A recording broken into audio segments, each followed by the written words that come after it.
하나님 말씀은 요한복음 2장 1절에서 11절까지입니다. 요한복음 2장 1절에서 11절입니다. 한 줄씩 교독하겠습니다. 사흘째 되던 날 갈릴리 가나에 혼례가 있어 예수의 어머니도 거기 계시고 포도주가 떨어진지라 예수의 어머니가 예수에게 이르되 저들에게 포도주가 없다 하니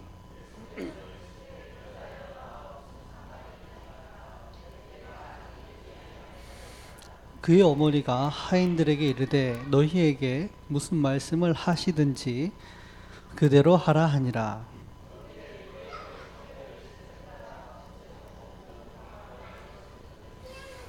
예수께서 그들에게 이르시되 항아리에 물을 채우라 하신즉 아기까지 채우니 연회장은 물로 된 포도주를 맛보고도 어디서 났는지 알지 못하되 물떠온 하인들은 알더라. 연회장이 신랑을 불러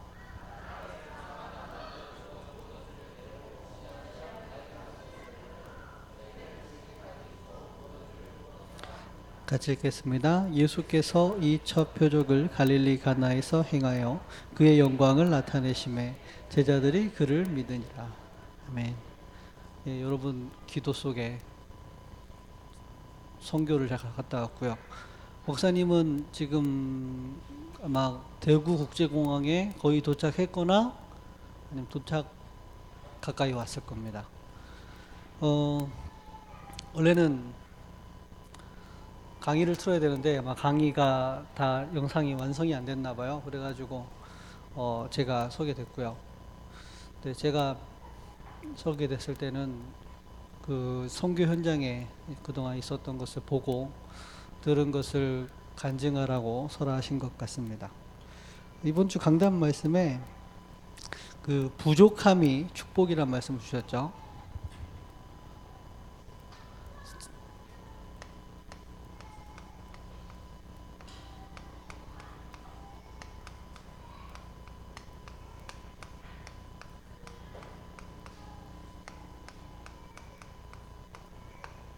하나님이 김도영 변호사를 사랑하셔가지고 서울 가서 굉장히 부족하게 만드시고 하나님이 근본적인 축복을 하시는 것을 확인하게 하셨나 봅니다. 예, 부족한 게 축복입니다.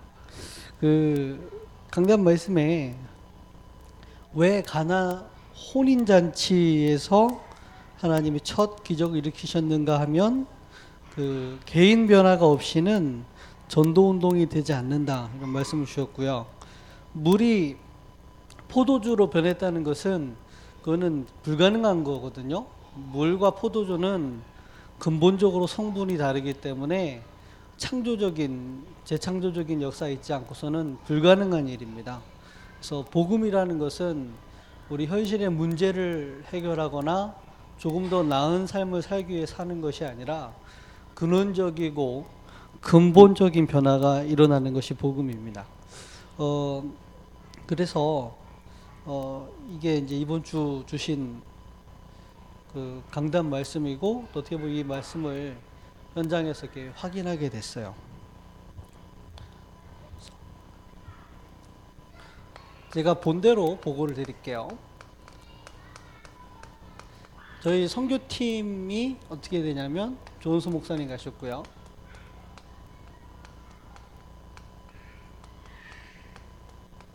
그리고 교역자 팀으로는 정영재 전도사님과 제가 왔고요. 중직자로는 조인주 장로님과 최우석 장로님 가셨고 평신도로는 백종렬 성도님 그리고 김지은 성도 그리고 이승호 안수집사님 그리고 조혁수 성도님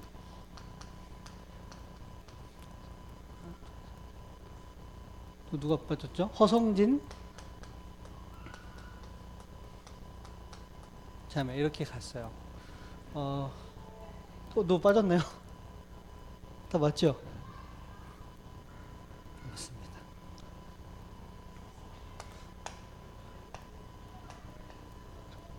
네?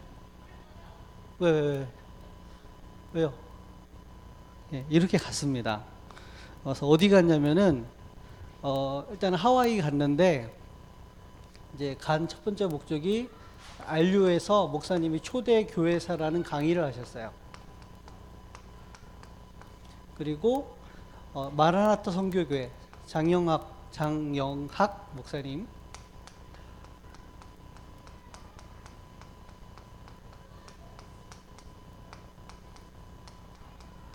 여기서 이제 메시지 하셨어요. 근데 이 마라나타 선교교회에 중요한 시간표가 있었는데 임직식이 있었습니다. 중직자 임직식.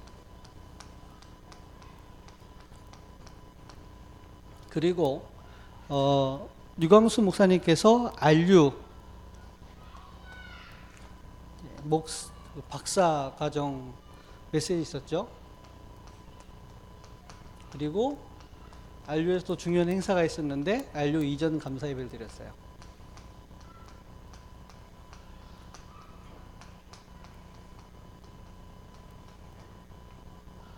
아마 이게 굵직굵직한 스케줄이 이렇게 됐습니다. 스케줄을 날짜별로 얘기하면 이제 첫째 날은 이제 주일이었는데 가서 이제 짐 풀고 휴식했고요.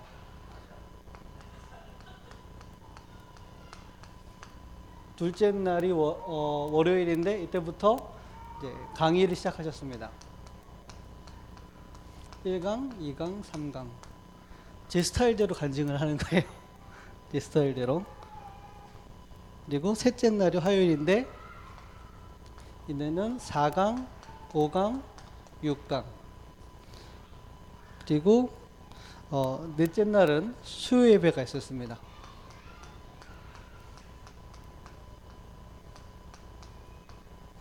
다섯째 날은 목요일인데 7강, 8강, 9강인데 7강 하시면서 강의를 길게 하셨어요. 그래서 예, 나 얘기 나올 때 차례대로 얘기할게요. 여섯째 날은 금요 예배였습니다. 금요 예배 때는 우리 교회에서 하는 두기교 모임 메시지를 이 현장에서 했고 아마 이 영상도 보냈을 겁니다. 그리고 일곱째 날은 토요일이었어요. 특별한 스케줄이 없었던 것 같아요. 그리고 여덟째 날이 주일이었습니다. 이제 목사님이 주일 예배, 주일 일부 예배 메시지 하셨고요. 아홉째 날에는 이제 안류에서 계속 강의 연속적으로 8강, 9강 강의하셨고요. 열 번째 날 이때 류광수 목사님께서 안류 박사원 과정 1강을 얘기하셨습니다. 그리고 그날 오후에 안류 이전 예배가 있었어요. 이전 감사 예배. 이때도 중요한 메시지를 하셨어요.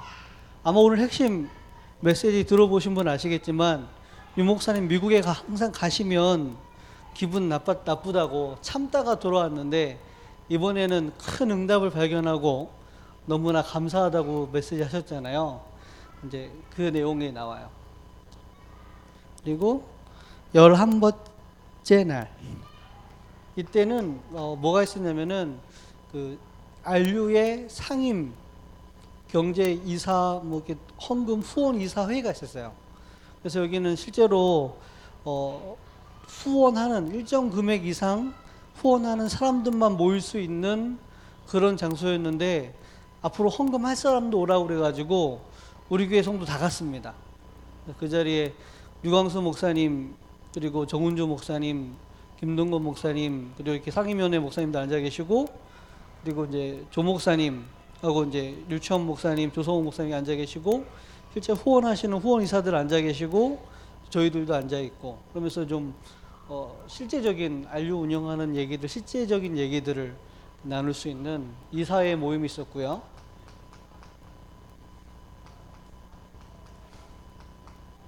이 자리에 되게 한 사람씩 일어나서 얘기하고 뭐 경제 보고하고 그러는데 되게 되게 뭐랄까요? 재밌다고 하는 표현은 좀 낮은 표현이고, 아, 이렇게 일들이 진행되는구나 하는 걸 볼 수 있었어요. 특히 이제 학교에 어느 정도 재정이 마련돼 있어야지 문제가 터졌을 때 해결할 수 있는 재정이 있는데 그 부분이 아직 충분하지 않은가 봐요. 그래가지고 이 부분 만들어내는데 하여튼 예, 유목 하여튼 뭐 있습니다. 되게 나오면 나올게요. 정 목사님이 정운주 목사님이 예, 그 돈 낸 사람 명단 쭉 보더니만 그 자리에 신의원 전도사도 있더라고요. 안류 후원 이사에 자기 이름 올려놨더라고요. 시대적인 전도사입니다. 전도사 아무도 없는데 혼자 자기 이름 올려놨어요. 야, 그래서 신전도사가 목사님 그동안 따라다니더니만 시대적인 일에 이름 올려놨더라고요. 아무도 없어요, 전도사. 아무도 없는데 보면서 야, 신의원 참 대단하다. 아, 이럴 줄 알았으면 나도 이게 그때 해놓는 건데. 그래서 기회가 되면 매달 하기 힘들 것 같고 목돈 생기면은 나도 해놔서 이름 좀 올려놓으려고요. 거기에 후원 이사에. 김도영 전사도 돈 잘 내는데 거기는 없더라고요. 부족해서 그런지 거기는 없더라고요. 근데 그 자리에 보면은 유광수 목사님, 정은종 목사님 상임위원회 다 아니고 몇 명만 있고 바로 조은소 목사님, 유치원 목사님, 이세대 목사님도 이름 올라가 있더라고요.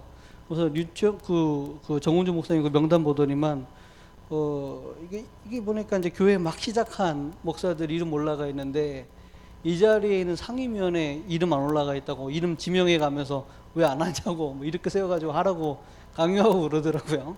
그러더니만 누구는 얼마 하라고 하고 그렇게 얘기를 했더니 유광수 목사님이 한 수 더 뜯으시더라고요. 이 자리에 앉아 계신 사람 치고 안류에 헌금하기 싫은 사람 아무도 없다. 다 하고 싶어 한다. 그러니까 조은주 목사님이 한 번만 수고를 하시라. 개인적으로 전화를 해가지고 한 번 다 할 거다. 자기가 한 100 얼마죠? 10억 정도가 갑자기 필요한 일이 있었는데 개인적으로 전화하니까 다 도와줬다면서. 그래서 이 자리에 앉아 계신 분들 개인적으로 정운주 목사님한테 전화 올 거라고. 이런 식으로 돈을 만드는구나.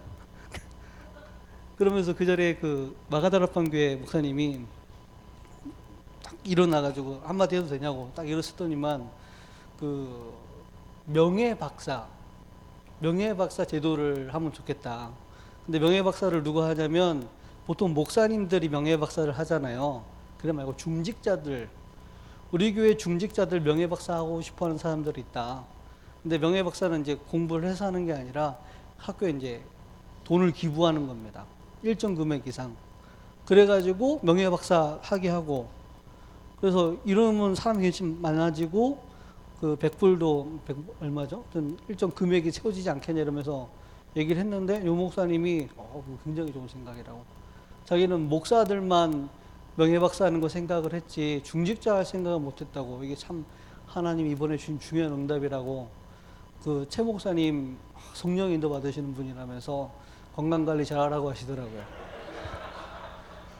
그래서 야, 이렇게 이 역사가 진행이 되는구나 하면서 굉장히 이게 좀 새롭더라고요. 처음 봤고요.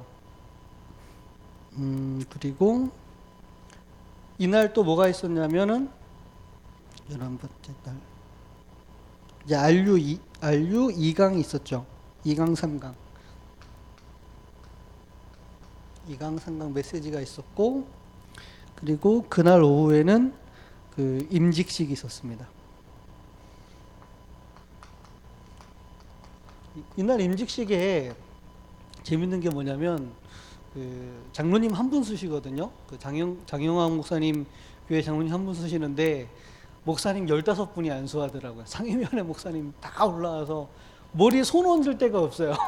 다 15명이 안수 한 명한테. 보통 요즘에 중직자 시대라 가지고 장로님 막 수도 없이 세우고 막 목사들 불러가지고 이렇게 목사님들 불러가지고 안수하는데 굉장히 많이 필요하잖아요. 근데 그날은 중직자 한 명에 목사님들 다, 그것도 레벨이 유광수 목사님, 정운주 목사님, 김동근 목사님 이런 레벨로 다 안수하더라고요. 이런 일이 있었고요. 어느 정도까지 얘기가 나올지 모르겠는데 하와이에 그동안 이렇게 1세대 목사님들이 교회를 끌어오면서 이게 많은 문제들이 있었어요. 그러면서 이제 그 특히 마라나타 교회, 옛날 참빛교회가 바뀌어지면서 이제 장영화 목사님 가시면서 이제 그 사이에 많은 문제들이 있었는데, 이런 부분들이 어떻게 보면 이제 새로운, 그 전에 잘못됐다가 아니라 그런 시간표가 있었으니까 지금의 시간표가 올 수 있었겠죠. 새로운, 어떻게 보면은 하나님의 시간표가 오는 중요한 전환점이고 축복된 그런 시간표가 아니었나 싶고요. 12번째 날, 저는 이날이 어제였어요. 저는 복귀를 했고, 이날 이제 조 목사님은 마지막 11강, 12강을 하셨습니다. 그리고 13번째 날, 오늘이죠. 목사님 오고 계십니다.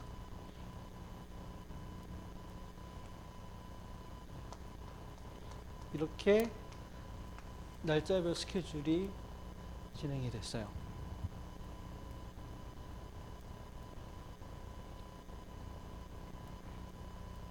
지금부터 이제 본론을 얘기를 해야 되는데 까마득합니다. 제가 그동안 어떻게 흐름이 있었고 메시지가 진행됐는지 정리를 해봤는데 A4지 6장 나왔습니다. 이거 다 얘기하면 오늘 밤새겠죠. 근데 특별히 메시지 준비를 안 했어요. 준비를 내가 이런 메시지 하겠다 준비한 게 아니라 내가 이 흐름, 이 훈련 선교 속에 어떤 흐름 속에 있었는가를 정리를 쭉 했어요. 그래서 이렇게 좋은 말로 하면 이제 성령의 인도를 받아 보겠다는 거죠. 말씀 주시는 대로. 말이 안 나오면 말을 못 하는 거고, 하게 되면 하는 거고. 어쨌든 정리는 쭉 흐름을 정리를 해봤어요. 그래서 내용별로 정리를 해볼게요. 자, 제가 선교팀을 이렇게 이름을 적은 이유는 하나님이 가장 큰 축복을 초대교회와 우리 교회 팀에게 주시지 않았는가 싶어서 이름을 적은 겁니다. 각 사람이 증인이고 각 사람이 메시지이기 때문에 이름을 적었어요. 목사님은 말씀드릴 것도 없이 지금 중요한 시간표 속에 중요한 주역으로서 증인으로서 훈련을 받고 있죠. 근데 그 시간표 속에 지금 정영전 목사님이 어떻게 보면 지금 시간표 속에 목사님과 함께 다니면서 함께 훈련받을 수 있는 그런 시간표죠. 이 두 명이 교육자 팀인데, 부교육자 팀인데, 이번에 되게 좋았던 점이 뭐냐면, 전체를 개인으로부터 시작해서 안류라는 시스템뿐만 아니라 안류를 중심으로 해서 앞으로 미래까지 전체를 볼 수 있는 시간표가 됐어요. 그래서 개인을 중심으로 한 교회를 중심으로 해서 어떤 이 안류라는 현장 그리고 전체라는 시스템을, 현장과 시스템을 확인할 수 있었고, 이제 이런 입장에서 봤을 때 교육자들에게 굉장히 큰 눈을 열 수 있는 그런 현장이었던 것 같고요. 그런 시간표 속에 이제 정영재 원사님 그리고 제가 갔죠. 제 얘기를 이제 해보자면, 제가 이 교회 온 지가 횟수로는 아마 14년 됐을 거고 만으로는 한 13년 이상 지나지 않았을까 싶어요. 아무것도 이렇게 모르고 왔어요. 진짜 아무것도 모르고. 신학교 가면은 전도사가 되는지도 모르고 신학교 갔거든요. 왜냐하면 그거를 이제 몰랐다 얘기가 아니라 당연히 전도사 되고 목사 되는 거 신학교 가면. 하지만 그게 내 가슴으로 내가 전도사 되고 목사 되겠다 이런 게 아니었거든요. 그냥 복음이 좋고 이 훈련 따라 가다 보니까 거기까지 갔고, 또 내 가슴 속에 있었던 것은 전도사 목사가 아니라 전도자가 되고 싶었었거든요. 그때 그 수준에. 그래가지고 이제 철없이 그때 이제 군대 전역하자마자 바로 갔으니까 나이도 어리고 철도 없고 교회도 모르고 신학도 모르고 복음도 그때 그 수준밖에 모르고 그렇게 간 거예요. 신학교를. 그런데 하나님의 응답과 축복 속에 조 목사님을, 당시 조은수 전도사님이죠, 만나게 된 거예요. 첫 인상이 어땠냐면은 이분이 학교에서 총회신학교, 다락방 제자 훈련하는, 다락방 목사를 만드는 학교에서 다락방을 하고 있는 거예요. 이상하잖아요. 아니, 다락방 현장에서 불신자 교인들 현장에서 제자를 상대로 다락방을 해야지 신학교에서 다락방을 하고 있는 거예요. 신학교에서. 그래서 이제 거길 가게 된 거예요. 저를 학교로 연결시켜주는, 학교까지 차를 태워주는 서천훈 목사님이란 분이 계셨는데, 그분이 나를 데리고 갔는데 조 목사님이 학교에서 하고 있는 다락방까지 가게 된 거예요. 이분이 메시지를 하시는데 제가 생각했던 전도자의 이미지는 류 목사님밖에 못 봤기 때문에 류 목사님 같은 이미지였어요. 류 목사님 같은 이미지였는데, 조 목사님은 류 목사님 외모로 보면 류 목사님 스타일은 아니잖아요. 외모는. 그런데 그때 뭐라고 설명은 못 하겠는데 말씀 하나하나가 그냥 머리로 맞다 이게 아니고 이게 가슴을 이렇게 때리는 거예요. 가슴을. 근데 처음에는 그 말을 인정하고 싶지가 않았어요. 그냥 말씀 한마디 한마디가 이렇게 알아서 이론적인 얘기, 조금 깨달은 얘기하는 게 아니라 뭐 현장의 증거를 얘기한 거겠죠. 근데 그 정도가 아니라 계속 내 가슴을 때리는 거예요. 그래서 막 처음에는 싸웠어요, 그거하고. 그래서 막 거부는 아니지만 이렇게 막 싸우다가 한 6개월 정도 3달 정도 지나면서 성남에서 이제 지금 현재 총신, 덕평 옮겨오는 그 시간표 속에 내가 제대로 들어야겠다 생각이 들었는데, 그때 이제 목사님이 저를 불러가지고 이제 개척 선교학회라든지 이런 현장을 데리고 다니면서 저희 교실, 제가 학부 1학년이었거든요. 저희 교실에서 다락방 이제 하게 된 거예요. 저는 그때부터 칠판 닦고 사람들. 그때 처음에는 몇 명 안 모였어요. 옮겨지면서 몇 명 안 모였는데, 그게 한 학년? 1년이 채 안 지나가지고 그 반이 꽉 찼을 뿐만 아니라 거기서 이제 누굽니까? 지금 중국 선교사로 가 계신 그분이 오게 되고, 그 옮겨 끝나는 게 아니라 그 현장 가서 훈련 전도사로 캠프 전도사로서 그 교회를 섬기면서, 또 거기서 끝나는 게 아니라 그 현장 안에 정신문제 무속인 하다 돌아와가지고 아직 시달리고 있는 그분 가정까지 가서 같이 살면서 사역하게 되고, 그게 끝이 아니라 총신에서 당시의 분위기는 뭐냐면 전도 캠프 할 필요 없다. 지금 총회신학까지 왔으면 신학을 제대로 해야 안 되냐. 전도 되지도 않는 거 캠프 한다고 시간 낭비하고, 그것도 신학도 제대로 되는 것도 아니고, 이렇게 약간 혼란기. 당시에 단어는 어떤 단어가 있었냐면 캠프 모욕론이 이렇게 돌 때였어요. 근데 그것과 상관없이 저희 교실에서 하고 있는 다락방은 굉장히 활성화됐거든요. 그러다 목사님께서 내가 TBS가 뭔지 보여주겠다 이러면서 이 TBS는 이렇게 한 명 한 명 확산하는 게 아니라 폭발시키는 거다. 내가 이 TBS 단어 적으시고 이 자리에다 지금 현재 본부 강사이고 캠프를 인도하는 백운규 목사를 부르겠다. 백운규 목사. 그래가지고 그걸 진행을 했는데 당시 학교 분위기는 뭐 얼마나 모일까 이랬는데, 그게 얼마나가 아니라 거의 뭐 300명, 400명, 200명, 300명인지 모르겠는데 분위기가 확 바뀌었어요. 그 한 번의 강의로. 캠프 무용론이 있었는데 학교 자체가 쑥 바뀌었어요. 그 사건 하나로. 근데 겉에서 지켜보던 사람은 백운규 목사가 왔으니까 캠프로 모여줬다 이렇게 보겠지만, 그 속 안에 있었던 저는 다락방에서부터 시작해가지고 총신 안에서 다락방으로부터 시작해가지고 쭉 인도받아 가는 가운데 그 백운규 목사님을 초청해서 캠프 모임이 일어나고, 분명히 자존심이라는 게 있잖아요. 자기가 캠프 강사로 써도 되는데 쓰지 않고 그 백운규 목사님이 지시하는 현장으로 가서 막바로 현장을 들어갔어요. 그래서 그 현장에서 예손전도학교, 구리전도학교, 어느 지역 전도학교를 열어가지고 지역 현장을 뛰면서 지역에 실제로 전도 증거를 일으켰어요. 이제 그런 속에서 제가 이제 조 목사님 만난 거죠. 그러다가 어느 시간표 되니까 그 각 지역에 있는 노회장,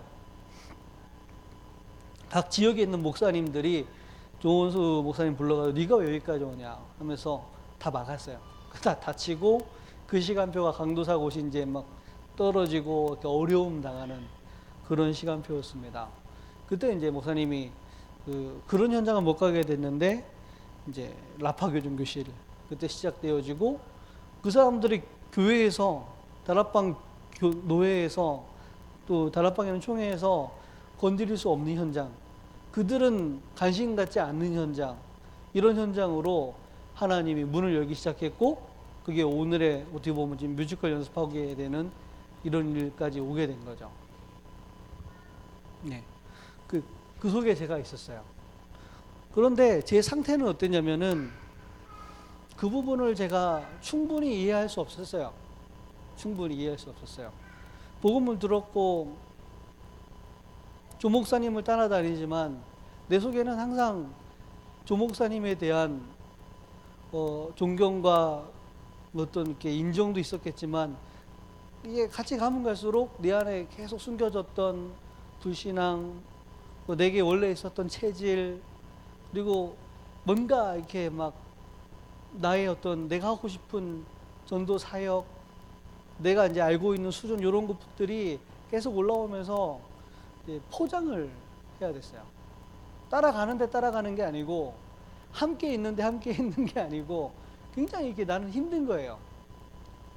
굉장히 여러 가지로 나는 되게 힘들었어요. 그래가지고 목사님이 한번 어떤 일이 있었냐면은, 그 미션홈을 좁아가지고 정리할 수밖에 없는 상황이었어요. 목사님이 미션홈을 나가야 되는 상황이 있었어요. 그때 목사님이 저보고 네 나랑 같이 갈래? 이러고 했는데, 제가 겁도 없이 당돌하게 그랬어요. 안 갈랍니다. 그런 지금 철이 없는 얘기죠. 겁도 없이 안 갈랍니다. 왜 안 가는데? 그러니까 목사님하고 같이 다니면 내 스케줄이 없습니다. 이런 얘기를 했어요. 진짜 겁 없는, 철 없는 얘기죠. 목사님이 아무 말 안 하고 하고 짐 싸서 나갔어요. 아무 말 안 하고. 그리고 나서 이제 그때 이제 새로운 교역자들이 들어오기 시작했죠. 예를 들면 뭐 앞에 있었던 교역자들 있잖아요. 뭐 최연석 현재 목사죠. 뭐 진대현 목사, 그리고 이제 김도영 전도사, 신혜원 전도사, 뭐 이렇게 막 올라왔어요. 근데 나는 같이 있으면서 이게 뭔지 몰랐던 거예요. 그리고 따라가기 갈 수 없는 내 안에 많은 걸 갖고 있었어요. 내 안에 많은 걸. 나도 그때 수준의 전도를 되게 짧게 이해했기 때문에, 다락방 수준의 전도, 다락방도 잘 안 되면서 다락방 수준 전도를 이해했기 때문에, 목사님 다니면 계속 뭔가 이게 역사가 일어나고 응답이 오는데 나는 안 되는 거예요. 나는 안 되는 거예요. 그러니까 나도 이걸 한번 해보고 싶고 도전해보고 싶고 하는데, 핑계지. 목사님 때문에 안 된다. 이런 핑계지. 현장 가는데 잘 안 되고. 그러면 나는 또 내 육신적 동기가, 제가 그때 이제 소아사모를 짝사랑하고 있었죠.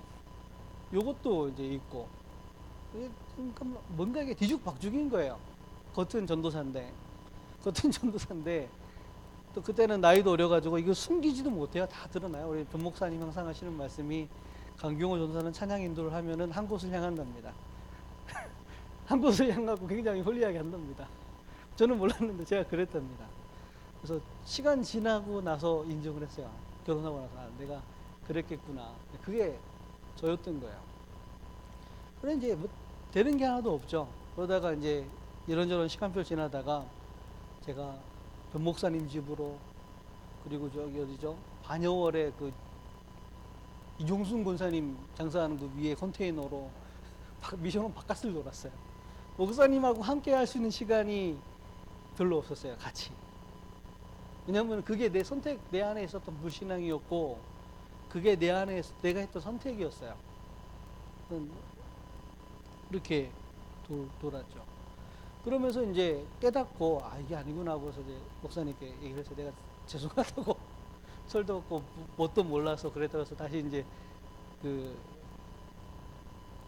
복귀를 한 겁니다. 미션홈. 목사님이 계신 미션홈으로. 그래서 이 미션이 얼마나 중요한지 그때 그 나름대로 수준대로 깨달았는데, 그런 또 그때도, 지금도 부족함이 많겠지만 그때도 아니었어요.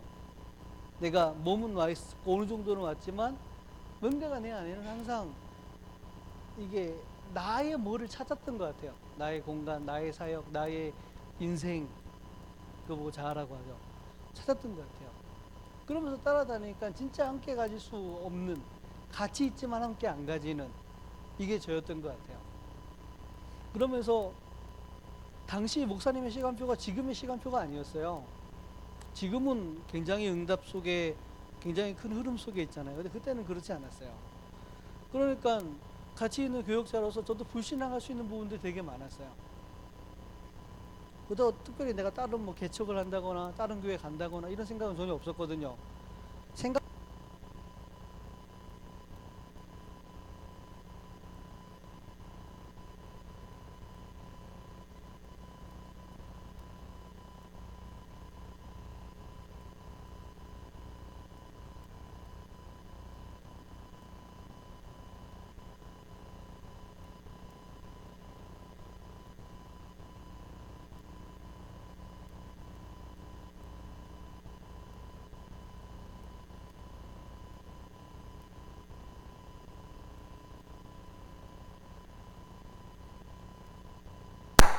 하나 둘 셋. 예, 이제 나오네요.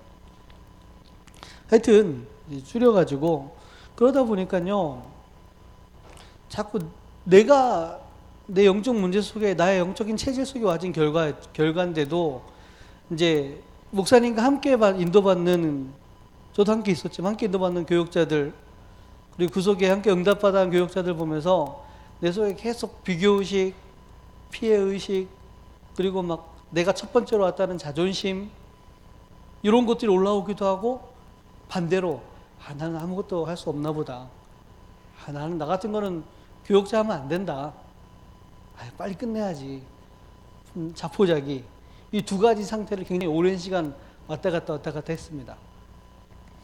그러면서 내 나름대로 그때 당시 중고등부를 했는데 이제 결정적인 전환점 중에 하나가 결혼식이었어요. 결혼. 내 힘으로 해결할 수 없는 문제가 왔고 내 힘으로 해결할 수 없는 문제가 해결됐고 그랬어요. 무슨 얘기냐면 제가 결혼하자고 한 게 아니라 수아사모가 결혼하자고 그랬어요. 자기가 목사님한테 문자해가지고 자기가 결혼하겠다고. 그러니까 목사님도 하나님의 시간표로 보고 그러면 하라고. 그때 제가 드디어 하나님 역사하셨구나 이랬다니까요. 근데 이게 육신적인 수준인 겁니다. 왜냐하면 저희 가정이 우리 어머니도 계시지만 영원한 가정이잖아요. 저는 어렸을 때부터 열등감 속에 컸어요. 키 작지, 특별히 잘하는 거 없지, 또 마음속에 남들에게 말 안 하지만 나약하지. 이것을 이제 거꾸로 포장하고 살았던 저기 때문에 실상 중요한 건 다 포기하고 살았어요. 나는 결혼 아마 안 될 거야, 못 할 거야. 그러면서 나는 그냥 혼자 이렇게 짝사랑이나 하다가 그냥 끝내고 길이 복잡하게 만들지 말고 이런 단계로 살아야지 생각을 했는데 내 마음대로 안 되는 문제가 뭐냐면 한번 꽂히니까 이게 계속 커지더라고요. 그 마음이 집착이 이게 해결이 안 됐고 이걸 어떻게 보면은 목사님이 기다리라 그랬거든요. 기다리라 해서 기다렸죠. 근데 그게 9년일 줄 몰랐어요. 9년 동안 기다리라고 할 줄 몰랐어요. 내가 처음에 왔을 때는 인기가 좋았습니다. 첫 전도사로 왔을 때 전도사가 아무도 없으니까 인기가 좋았어요. 그것을 이용해가지고 내가 수아사모한테 작업을 했거든요. 작업을 했는데 반응이 좋았어요. 그래서 몰래 사귈까 허락하고 사귈까 하다가 우리끼리 얘기하기는 몰래 사귀자 이렇게 했다가 도저히 안 돼서 제가 보고를 드렸어요. 그날 밤 목사님이 그때 스테이크 굉장히 비싼 걸 사 먹으면서 하신 말씀이 기다려라 했는데 그게 9년이 될 줄 몰랐어요. 9년의 기다림 끝에 이제 결혼하겠다는 말이 떨어진 거예요. 그러니 나는 그때 복음 된 줄 알았다니까요. 내가 기다릴 수 있구나. 그런데 한 번 하나님 흔드는데 갑자기 이상하게 결혼 날짜가 안 잡혀요. 날짜 잡고 싶은데 날짜 잡으려고 저는 인분주의 안 쓰고 하나님의 역사를 기다리는 것처럼 일을 미뤄야 되는 이런 눈치 작전을 벌여야 되면서 이랬는데 날짜 잡으러 가는 날 아침에 우리 장모가 집을 나갔어요. 그리고 우리 수아사모는 할 수 없다는 거예요. 결혼을. 그러면서 나한테 한 말을 기억해요. 뭐라고 했냐면은 나와 내 가정의 영적 문제를 보면서 너처럼 저보고 너랍니다. 너처럼 믿음 없고 그대로 얘기할게요. 마른 썩은 고목나무 있잖아요. 지팡이 같은 거. 그런 흑암 같은 너한테 갈 수 없다. 어떻게 내 가문, 내 영적 문제가 심각한데 너랑 같이 살면은 이 문제 해결할 수 없냐 이러더라고요. 그러면서 헤어지자 그러지 않고 이렇게 얘기했어요. 각자 성령 인도 받자 이러는 거예요. 그 말 헤어지자는 얘기잖아요. 야, 거기서 각자 성령 인도 받으면 어떻게 같이 인도 받아야지. 각자 인도 받자는 거예요. 그런데 그 말을 내가 인정을 못 하겠는 거야. 너무 이렇게 내 속에 오래 있었던 집착과 맞물려가지고. 다 됐다가 이제 물거품 되니까 얼마나 힘들어요. 그래서 너무 답답해가지고 스와 사모가 정신 문제가 심각하다. 극단적인 성향이 있기 때문에 그런 것이다. 주기가 왔다. 그래가지고 이걸 해결할 수 있는 분은 조장로님이다. 조장로님을 찾아갔어요. 조장로님, 스와 사모가 주기가 왔습니다. 좀 이렇게 해결을 해주세요. 조장로님이 하는 말이 스와 사모가 문제가 아니고 내가 문제라고. 내가. 그러면서 이런저런 얘기를 했는데 그건 안 들렸고, 그러다가 이게 내가 뭔가 중요한 걸 모르고 있을 수 있다. 내가 중요한 걸 모르고 있을 수 있다 해가지고 큰 결단을 했어요. 그러면 내가 너를 포기하고 싶지 않지만 포기할게 라는 얘기를 하고 말씀에 인도받기를 결단한 거예요. 또 솔직히 얘기하면 조장로님 메시지 그 전까지 하나도 안 들었어요. 내가 교육자인데 어떻게 평신도 메시지를 듣습니까? 생각은 교육자가 평신도 메시지 들을 수 있어. 이런 여유는 있었지만 진심은 아니었어요. 진심은 아니었다니까 내가. 여유였지. 교육자로서 교육자가 뭐 평신도 메시지를 들을 수 있고 뭐 어느 메시지도 들을 수 있지 뭐 그걸 못해? 이 여유였지 진심이 아니었다니까요. 근데 그때는 들렸어요. 그 얘기가. 그거 들렸고 그분 현장에서 메시지를 듣는데 메시지는 모르는 내용이 아닌데 이분이 했던 말들 하나하나가 살아있는 얘기라는 걸 알았어요. 본인이 아파했고 본인이 인생의 끝을 겪었고 그 속에서 빛으로 복음이 다가왔고 자기를 변화시켰던 내용들을 얘기하고 그것을 가진 응답과 증거를 얘기하면서 내게 이게 뭔가 빛이 한번 비친 겁니다. 크게. 그러면서 내게 오래 있었던 그 집착, 그 어렸을 때 부모님이 이혼하면서부터 혼자 코어하면서 썼던 틀린 생각, 그거 영적 문제랑 뒤죽박죽 돼가지고 아무것도 정리되어 있지 않던나. 제가 특징이 메시지 정리를 잘합니다. 제가 메시지 정리를 잘하고 전달을 잘해요. 그런데 그 문제 속에 나는 메시지가 정리 안 되어 있다는 걸 알았어요. 그 문제 속에 나는 기도가 전혀 안 된다는 걸 알았어요. 그래서 얼마만큼 은혜 받으면서 힘들었냐면은 그 같이 있는 신혜원 전도사가 알아요. 학교에 총신 가면 수업 시간에 계속 침대에서 자요. 수업 시간에 맨 뒤에 앉아가지고 김동영사가 봤을 거예요. 엎드려 자요. 자는 게 아니라 아무것도 안 들리는 거예요. 수업도 안 들리고 내 총신 아무것도 안 들리고 계속 자고 밤만 되면 기도실 갔어요. 너무 가슴이 답답해가지고 내가 결혼을 못하기 때문에 답답한 게 아니었어요. 그것 때문에 드러난 거지. 원래 내 상태가 답답하고 힘들었던 상태인데 그게 포장되어 있다가 이게 위아래로 흔들으니까 드러난 거예요. 정신병자 중에 그런 정신병자가 없고 영적 문제 심각한 사람 중에 그렇게 심각한 사람이 없었어요. 나는 포장되어 있었어요. 교육자라는 걸로, 신학으로, 그동안 다락방 훈련 받아온 걸로, 교회에서 초대교회 오기 전까지는 사명자를 인정받았습니다. 그 사명자를 인정받는 걸로 포장되어 있었던 거예요. 근데 그때 한번 흔들렸어요. 그게. 그러면서 속에 있는 거 다 올라오는데, 야, 이렇게 내가 복음이 없나? 이렇게 내가 복음이 아닌가? 충격이 될 만큼. 그래서 진짜 막 계속 기도했어요. 그리고 밤낮 그 문자만, 수화사모 문자만 기다리던 핸드폰 덮어놓고, 한 번씩 키긴 했는데 그래도 덮어놓고, 하나님께 기도했어요. 기도할 수밖에 없는 상태였어요. 너무 힘들었기 때문에. 그렇게 힘든 내가 신기했다니까요. 야, 복음을 내가 아나? 이 생각을 했다니까요. 내가 정말로 그리스도 아나? 근데 모른다. 나는 정말 모른다. 내 인격이 복음 때문에 빛이 비춰서 내 인격이 변화된 적이 없다. 나는 그냥 하나님 강권적 은혜 가운데 성령의 역사로 구원을 받았지. 그 은혜 속에 뭣도 모르고 감사하고 막 행복해, 뭣도 모르고 좋아했지. 정말로 나를 보았을 때는 야, 이게 나야? 이런 겁니다. 이게 나야. 그러다가 그때 총신에서 무슨 바람이 일어났냐면 박바울 바람이 막 일어나. 박바울 바람.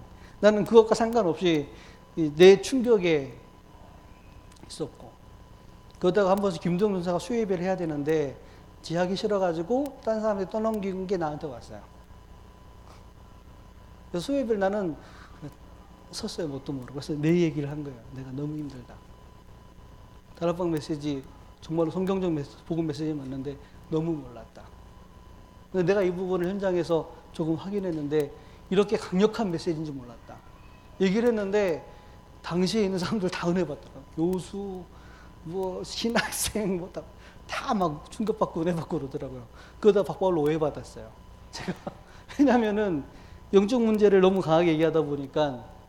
그래서 총신 현장이 의외로 복음이 희미하다는 것을 그때 알았습니다. 그래서 한 번 그렇게 되고, 그래서 그게 단 줄 알았어요. 영적 문제. 그래서 만나는 사람마다 그걸 되게 강하게 얘기했어요. 영적 문제. 찌르고. 근데 그게 한 달, 두 달 전에가 이게 아니란 생각이 자꾸 들더라고요. 이게 아니다. 목사님이 그러면서 이런 얘기 했어요. 강전산이 이혼한 가정이고, 수아사모 니도 이혼한 가정이고, 둘 사이에 하나님이 계획했다. 둘 사이에 하나님 계획했다. 둘이 결혼해서 이혼한 가정을 살리고, 이혼한 가정의 렘넌트를 살려라. 이게 메시지를 줘서 결혼을 했어요. 그런데 이게요, 메시지를 받았지만 서로 그쪽이 동의된 상태가 아니기 때문에 전쟁이었어요, 거의. 이 2년 동안 전쟁. 뭐가 다르냐면, 조장로님 밑에서 훈련받아온 수아사모, 조목사님 밑에 있었지만, 훈련받았지만, 어떻게 보면 항상 이렇게 마음속에 불신앙했던 나. 자기도 불신앙한 거 있겠죠. 근데 얘기할 필요는 없잖아요.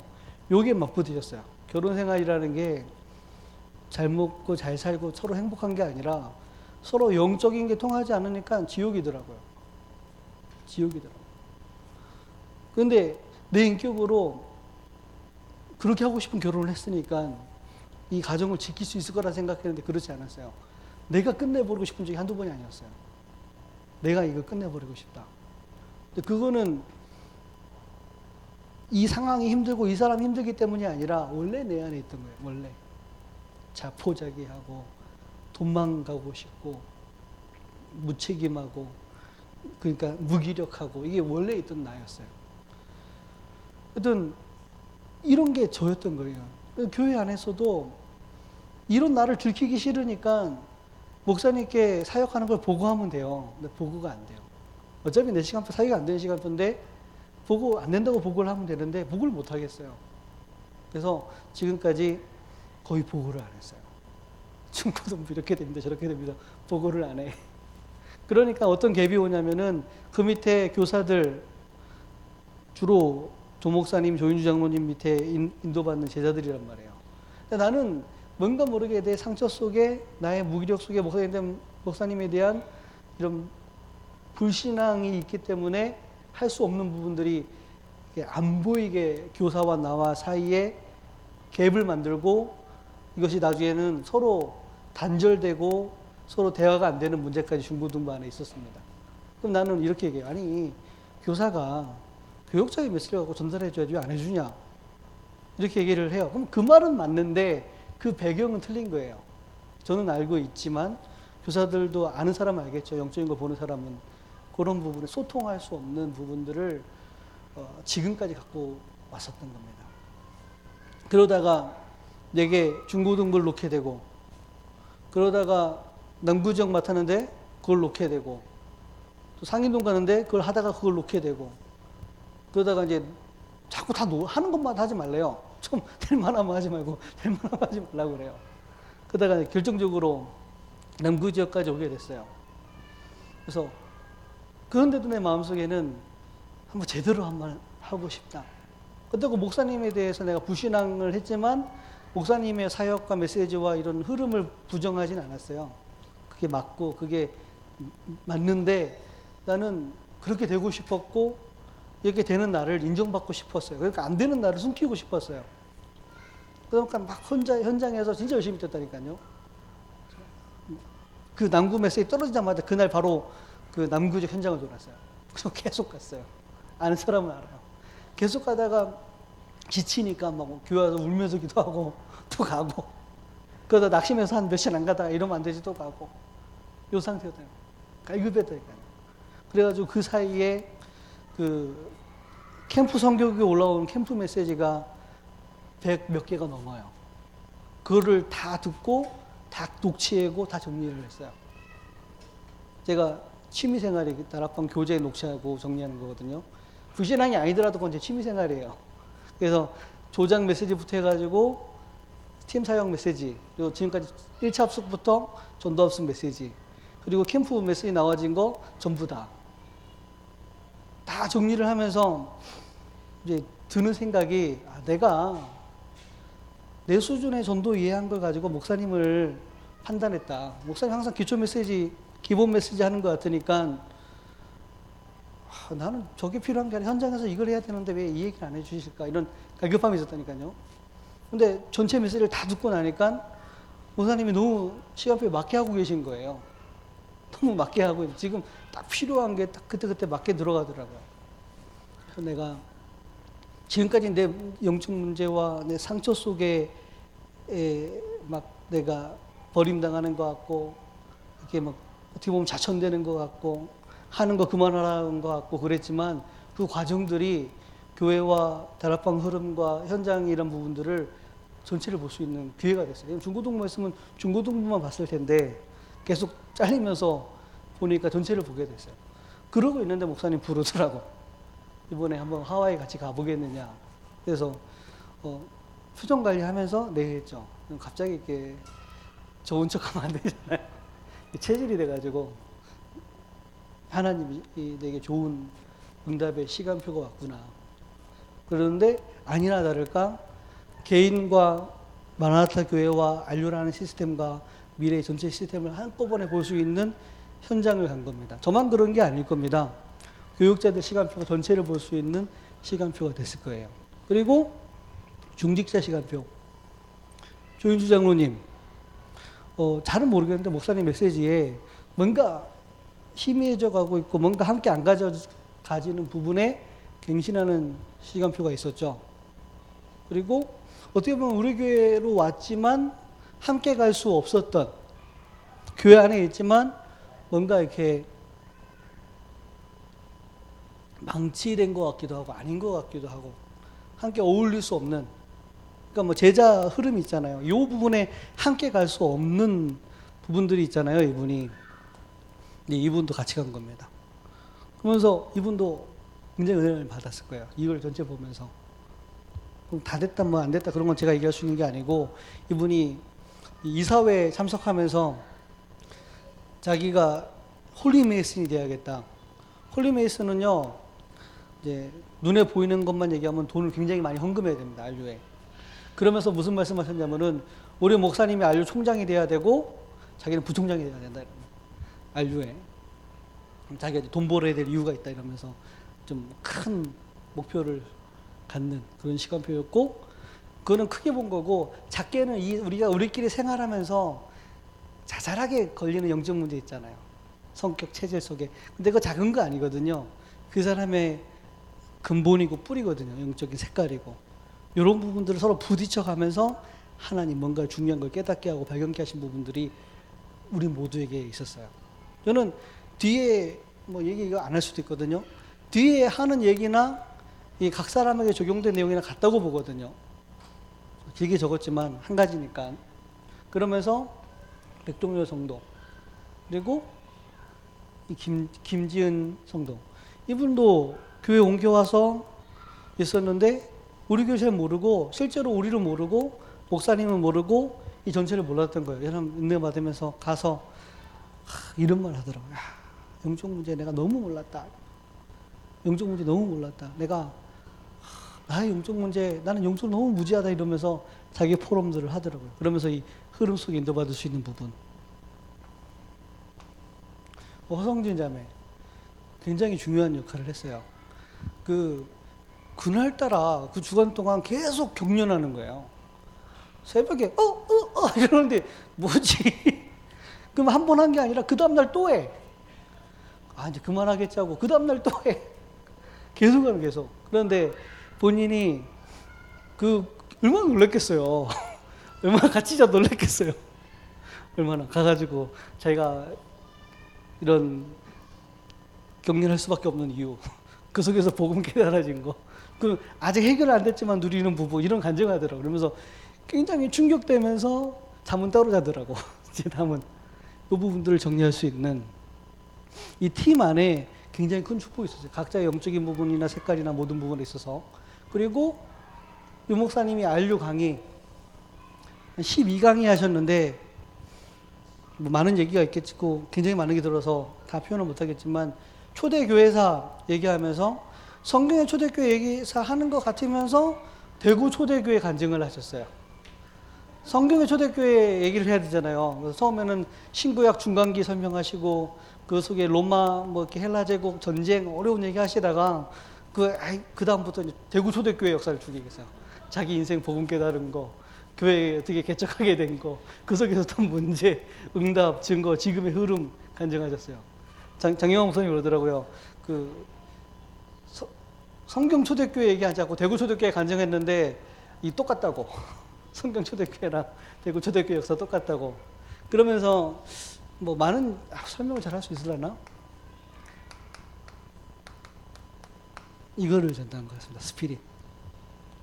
스피릿. 이게 예를 들자면은 바울을 다메섹에서 하나님 그리스도께서 불렀잖아요. 근데 그 전에 바울이 그 스데반의 순교를 받고 거기에 앞장섰잖아요. 그럼에도 불구하고 사기가 등등해서 믿는 자를 죽이러 갈 때 다메섹에서 하나님이 꺾었고 그 자리에 아나니아가 있었잖아요. 아나니아는 그 같은 출신이잖아요. 스데반. 그리고 초대교회 증인이잖아요. 그러면서 베드로나 사도가 아닌 평신도에게, 왜냐하면 그때 베드로의 한계는 내가 교역자다, 내가 유대인이다, 내가 이스라엘 사람, 이거 있거든요. 이걸 넘어서는, 그거를 넘어서서 정말로 평신도와 평신도의 현장과 전 세계 선교 현장을 볼 수 있는 아나니아를 예배하셨잖아요. 그리고 그 바울을 통해서 로마까지 복음하시잖아요.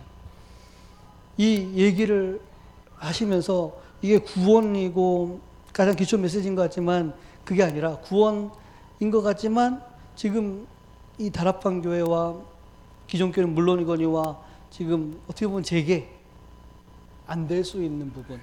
근데 그 자리에 나와 같은 신학생, 안류생 있지 않겠어요? 안류까지 왔으니 얼마나 자존심 놓겠습니까? 안류는 다락방의 마지막 조직입니다. 전도학교 신학원, 선교사 훈련원, 총신 위에 안류입니다. 마지막 조직이란 말이에요. 세계 살릴 지도자를 키우는 곳이 안류란 말이에요. 그런데 실제로 이런 것들 안 되면서 나 안류다, 나 박사 코스다, 나 박사다, 그것도 다락방의 최고 신학교 최고 마지막 코스 박사다 했는데 그건 안 돼. 이 스피릿은 안 돼. 구원 안에 모든 게 있고 구원 안에 있는 이 그리스도의 비밀에 대해서는 안 돼. 그런데 자기는 박사라. 그러면은 사람 완전히 베려버리는 거예요. 사람 하나 베리는 거거든요. 그 자리에서 안류 강의 초대교회 역사는 것 같지만 개인이 가져야 될 이 복음에 대한 스피릿, 그리고 주의 종 교회가 가져야 될 스피릿, 이 시대를 보면서 가져야 될 스피릿. 구원 하나 얘기하는 것 같은데 구원 하나가 아니라 구원 안에 모든 게 다 있다, 이런 얘기를 하신 것 같아요. 그러면서 이제 예수님의 제자 훈련 선별하고 마지막 파송했는데 뭐냐, 이거 하나를 전달한 것이다. 베드로의 하이라이트가 그잖아요. 십자가 사건에서 예수님 부인하고 도망가잖아요. 평상시에 베드로는 내가 주를 위하여 죽겠습니다 했는데 실제 상황 터지니까 계집 요정 앞에서도 부인하고 저주하고 도망갔어요. 그럼 어떤 게 베드로입니까? 주를 위해 목숨 버리겠습니다 이겁니까? 아니면 예수님을 저주한 게 베드로입니까?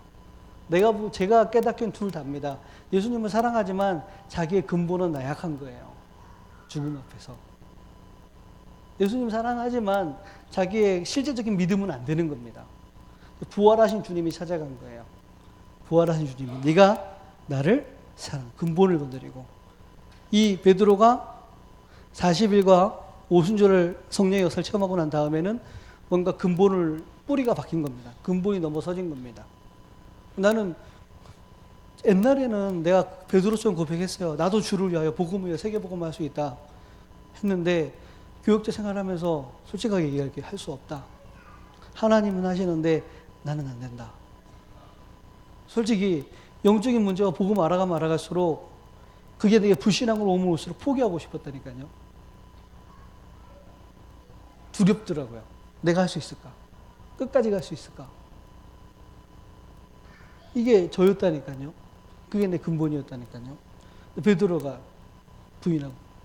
근데 예수님께서 베드로를 포기 안 했다니까. 찾아가가지고. 베드로의 근본을 바꿔주시고, 베드로가 정말로 주를 위해 순교할 수 있을 만큼 바꾼 겁니다. 여러분, 정말 복음 갖고 계십니까? 여러분의 깊은 속에 있는 뿌리가 불신앙입니까? 아니면 복음 속에 나아지는 믿음입니까? 그게 작은 것에서 드러나요. 제가 가정에 대한 불신앙이 어렸을 때 부모님을 보면서 생겼어요. 그런데 나도 모르게 제 가정생활하면서 똑같은 짓을 하고 있어요.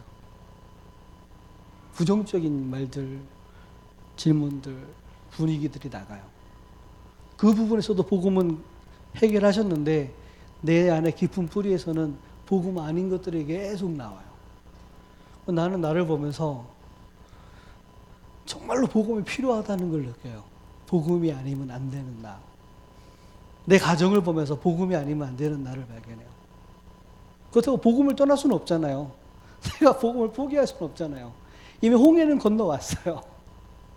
날마다 나와 내 속에 있는 불신앙의 자아와 복음 속에 와지는 믿음과 싸움을 싸워야 하고, 그 속에서 하나님은 내게 자꾸 나를 글로 끌어가는 걸, 나는 안 되는데 그분이 나를 끌어가는 걸 느낍니다. 그리스도가 나의 근본에, 나의 중심에 주인이 될 때 물이 변해서 포도주가 되는 겁니다. 저처럼 나약하고 부족한 사람이 무엇을 할 수 있겠냐 하지만, 저같이 부족한 사람이 그리스도의 손에 붙잡힐 때는 잘난 사람이 할 수 없는 생명의 역사, 하나님의 계획을 이룰 수 있는 겁니다. 저여야만 하는 것이고 여러분이어야만 하는 거예요. 나는 수도 없이 포기하고 낙심하고 있었지만 주님은 한 번도 나를 포기하거나 버리거나 나를 안 된다 하지 않으셨거든요. 안 된다 하는 건 내 생각이지, 하나님은 나랑 생각이 다른 거예요.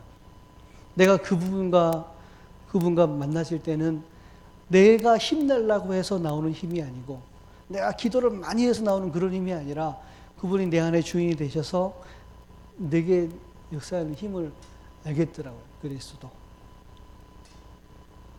이게 안 되는 거예요. 저도 그렇고, 안류 현장도 그렇고, 교회 안에 평신도, 교회 안에 중직자, 교회 안에 목사, 이게 안 되는 거예요.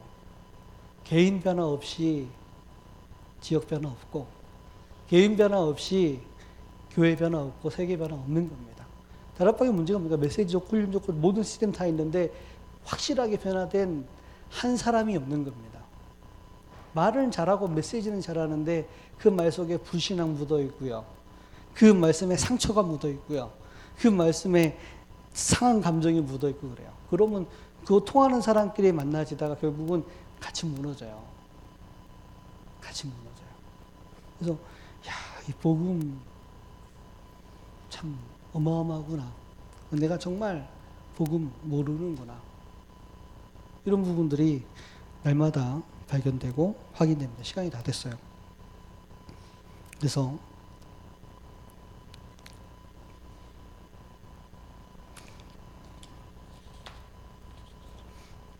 적기만 하고 마칠게요.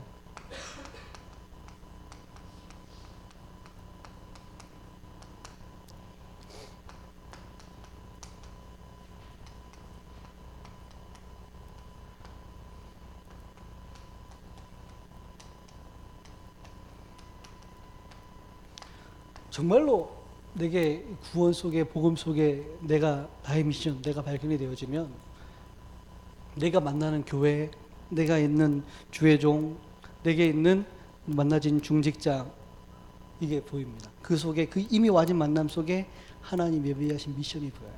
근데 내가 뭔가가 안 바뀌고, 내가 다른 동기가 있고, 다른 계획이 있고, 다른 야망이 있고, 다른 상처가 있으면 이게 제대로 안 보여요. 나도 안 보일 뿐더러 교회가 안 보여요. 좋을 땐 좋은데 싫을 때는 싫은 겁니다. 그래서 하는 말이, 나는 초대교회랑 같이 갈 수 없나 봐. 초대교회 핑계를 대지만 실상은 본인 문제인 겁니다.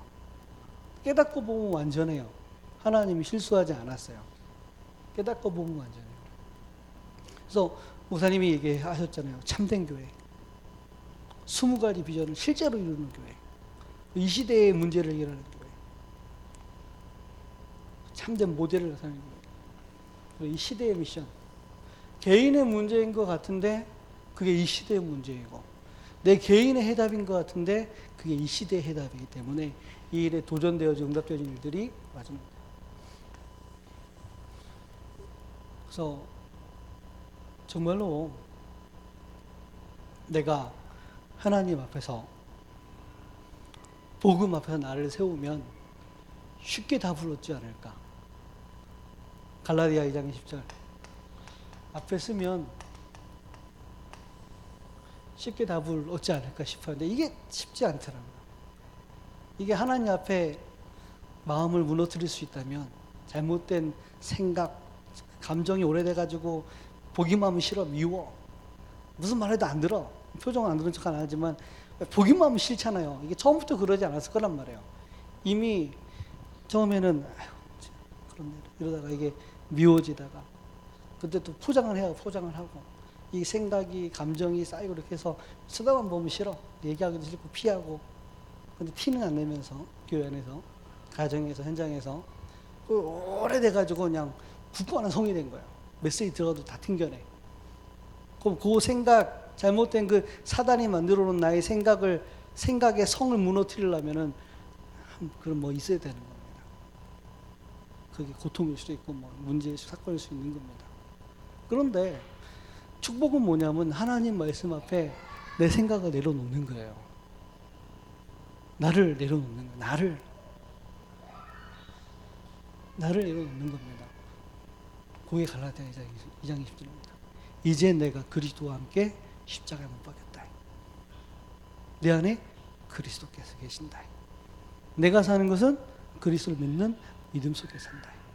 뭐가 있고, 뭐 자리가 있고, 뭐 전도사라는 직분이 있고 이러면 그게 안 돼요. 아무것도 없으면 쉬운데, 아무것도 없으니까. 그런데 뭐가 있으면 이게 안 돼요. 이게.